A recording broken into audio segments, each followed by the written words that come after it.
Good morning, I Coach Nutrition family. What is going on, my friends?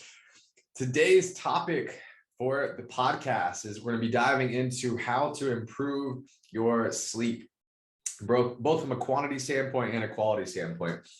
And what I'm going to do here is I'm going to kind of go over the I Coach Sleep Tip PDF that I send out to all the clients that I work with and kind of go through all these different tips that can really help to improve your sleep from a quality standpoint, quantity standpoint, help you with issues in terms of not being able to fall asleep at night, helping you with issues of waking up throughout the night, things like that. So we're gonna kick it off here with tip number one, which is sleep in comfortable clothing, or even naked if clothes tend to become uncomfortable. Okay.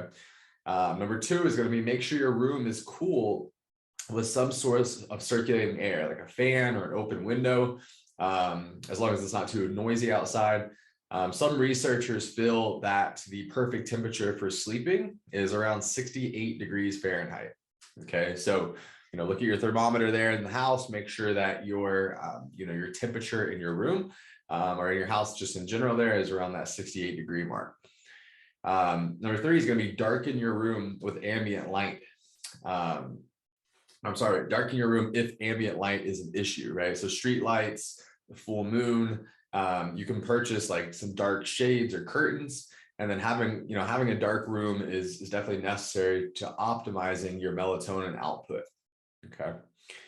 Number four is go to sleep before 10 p.m. and if tired, go to bed earlier, right? And so one of the most important things that you can do is start to get into a consistent routine with, I go to bed at this time, I wake up this time, and trying to not interrupt that on the weekends. Right? One of the biggest reasons why Monday mornings are so hard for people is because of what happens over the weekend, right? You get into this consistent routine with bedtime and wake up time throughout the week, and then that gets thrown off over the weekend there, right? So being consistent and trying to make sure that 10 p.m. is a hard cutoff there for you. Number five, go to bed and wake up at the same time each day, even on weekends. This helps to reinforce the sleep-wake cycle. All right, so same thing that I was just kind of building off on that last point. Our bodies love consistency, and how can you get into a consistent routine, right?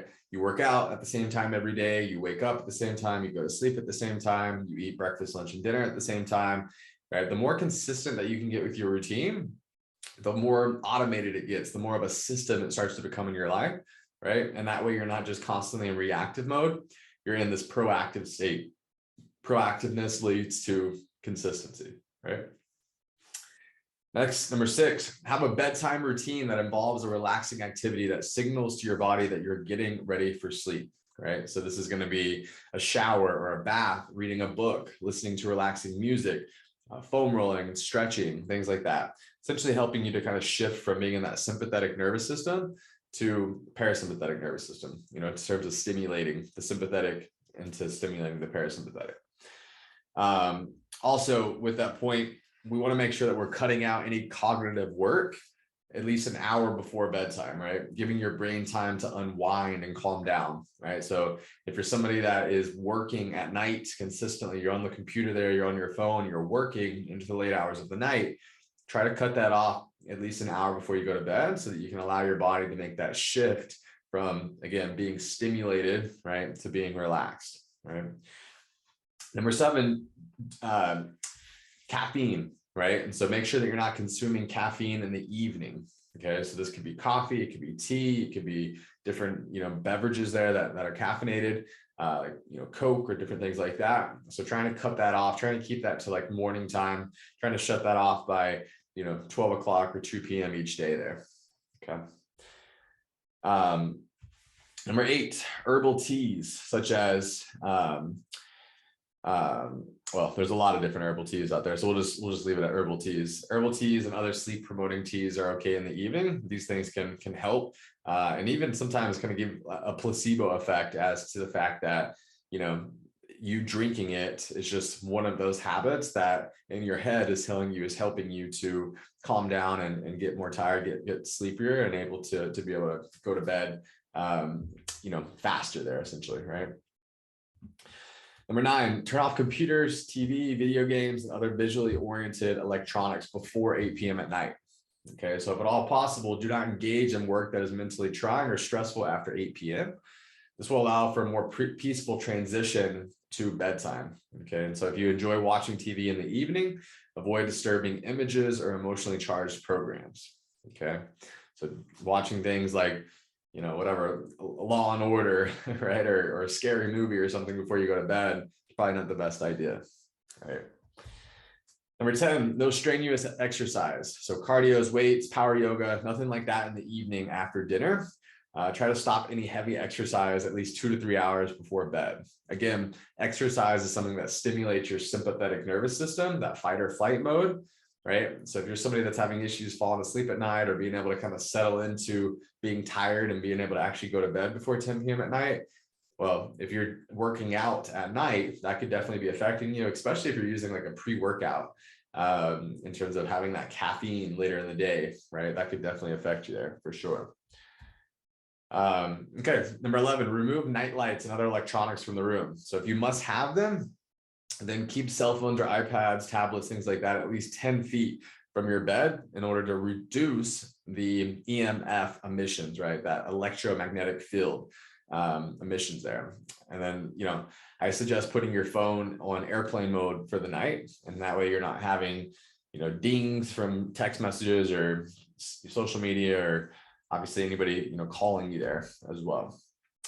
Number 12, if you feel the need to look at your screen, try to give yourself some blue light blocking glasses, okay, as this will help to block the blue light, and research shows that it can assist sleep.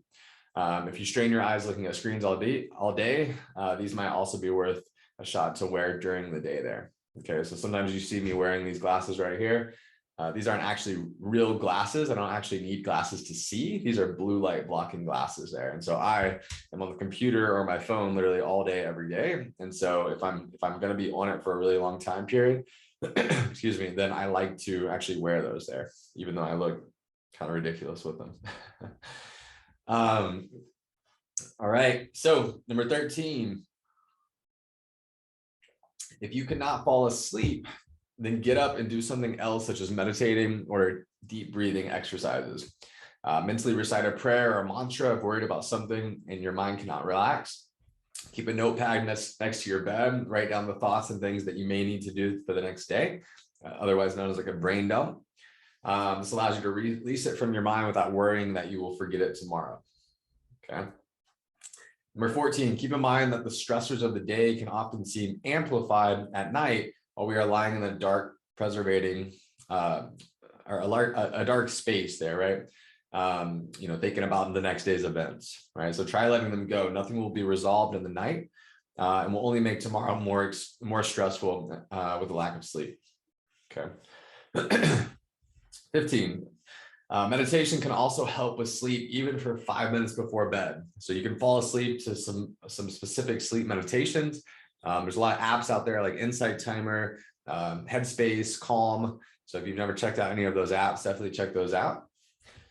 And then if you find yourself lying there trying to get to sleep or need a few moments to calm that monkey mind, right? A lot of times you're like, your body's tired, but you can't shut off your mind. So you're tired, but you're wired, right? Then using different breathing exercises like the 4-4-8 breathing method actually can help quite a bit there. And so the breakdown of this, essentially, I'll kind of read off. It goes like this. So while you're laying in bed, waiting to count those sheep or just taking a few minutes out of your day, exhale all of your air, close your mouth and inhale through your nose, mentally count to 4 slowly. Once you reach 4, hold your breath, count to 4, 6, 8, whichever feels more comfortable. Open your mouth and exhale completely, but slowly, mentally counting to 1, 2, 3, 4, 5, 6, 7, 8, and then repeat this 3 to 4 times. This can help you relax and drift off to sleep there. Okay. So give these things a try. Again, this is not meant to say, hey, you need to start doing all of these things, right? Essentially, kind of pick 1 or 2, start to build them into your routine on a daily basis. And just a lot of it's just trial and error and kind of seeing what works for you, what doesn't work, right? And so the ones that you like, right, once you try those, start incorporating those in, and you should actually start to see improvements in the quality and quantity of your sleep. It'll help you to be able to fall asleep easier. It'll help prevent you from being able to wake up throughout the night. But a lot of this just, it's consistency, right? So don't just do it like one time. Say, hey, I'm going to pick 1 or 2 of these. I'm going to try them out for the next week. Or I'm going to try these out for the next 30 days. And then I'm going to assess and see what I think about them. Okay. And if you can do that, you might actually start to build out a much more bulletproof nighttime routine, which in turn is going to help you to improve the overall quantity of your sleep, which again, we need 7 to 9 hours of sleep as human beings. The national average is about 5 to 6. And you'll start to improve the quality of your sleep, right? Because nobody likes just laying there in bed, tossing and turning, not being able to fall asleep or waking up throughout the night there. Okay. We want to be able to wake up, feel refreshed, ready to take on our day, and all of life's challenges that are coming our way there. So I would argue that sleep is the most important habit out of everything. It's more important than nutrition, exercise, hydration, stress management, so on and so forth. Okay. So if that sleep is not one of your number one priorities, well, your priorities are not in alignment with your goals there. You've got to make sure that sleep is being prioritized, and you've got to meet yourself where you are. If you never get 7 hours of sleep, you need to start where you are, and you need to slowly start working that number up, right? Even getting an extra 15 minutes a night is better than nothing, right? And if that 15 minutes can take you eventually to 30, eventually to 45, at least eventually to an hour, right? All of that adds up over time there. Okay. So I'll include this PDF here in the Facebook group, in the files section, and then that way y'all can have this, y'all can use this, y'all can implement this, and then I'll also share another resource in there, just a little infographic that breaks down sleep. And I think that'd be very useful there for y'all as well. So let me know if you have any questions. As always, if you're listening to this on podcast or YouTube and you're like, what is this Facebook group he's talking about? Well, go search I Coach Nutrition Family on Facebook, request to join the group. I'll add you in there. It's an awesome community of education and support. It's literally like having a free coach without the one-on-one coaching aspect of it, right? It's much more of kind of like a group coaching setting, if you will. So check that out. Let me know what questions you have. Hope you all have an amazing day and an even better week. And until next time, thanks, guys.